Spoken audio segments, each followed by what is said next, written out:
arrivant à Nice en 1999, j'avais été plus qu'étonné d'apprendre que l'un des hauts lieux de la ville était un établissement sur le port, tenu par la sœur du dernier des truands assassinés peu de temps avant mon arrivée. Elle l'avait repris et le fond de la clientèle était constitué de voyous. Un milieu à Nice, comme dans toutes les villes, d'une certaine importance. Ça n'est pas seulement à Marseille, à Paris ou à Lyon. Il y avait aussi, plus étonnant, des avocats. Enfin, étonnant, pas vraiment, c'est là qu'ils trouvent le fond de leur clientèle, n'est-ce pas? Beaucoup de policiers. Ça veut dire que c'est là qu'ils trouvent leurs indicateurs. Alors, il faut être présent sur les lieux où ils se trouvent aussi. Ma plus grande surprise fut d'apprendre que les politiques y fréquentaient aussi. Y fréquentaient beaucoup.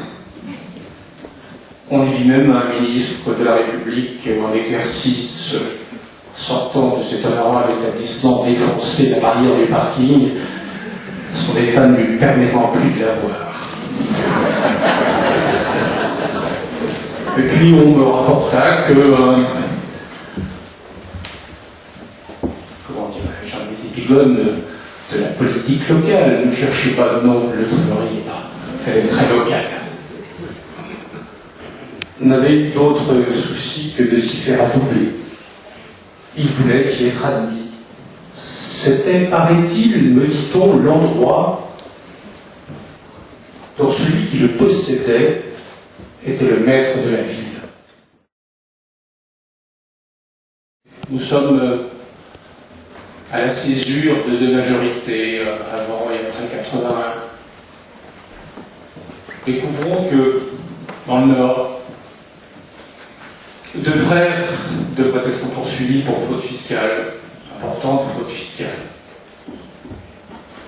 Posant quelques questions, m'étonnant de ce que le parquet local n'ait pas signalé cette affaire au ministère de la Justice, pourtant les gens étaient d'importance, fut répondu qu'on ne pouvait pas les poursuivre, n'est-ce pas? Parce que eux disaient, mais si vous nous poursuivez pour fraude fiscale, on va devoir livrer en pâture tous les gens que nous avons arrosés.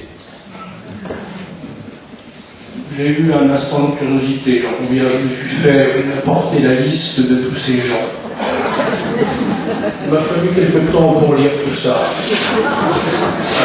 Mais ce qui était intriguant, c'était des arroseurs de l'institutionnel. Il y avait des élus, et des élus, et encore des élus. Or, pour des petites et des grosses sommes, parfois pour une livraison de charbon, on paye en nature aussi dans ces affaires-là. Il y en avait de tous bords. De parti communiste à la droite. Et je pensais que c'était un bon dossier, non pas pour stigmatiser tel ou tel, mais pour stigmatiser un système, et pour montrer à quel point la corruption s'était étendue dans notre pays. C'est un des rares dossiers dans lequel on me fit venir au cabinet, j'avais recommandé les poursuites, pour me dire non, ça n'est pas possible. Vous comprenez, le Premier ministre ne veut pas.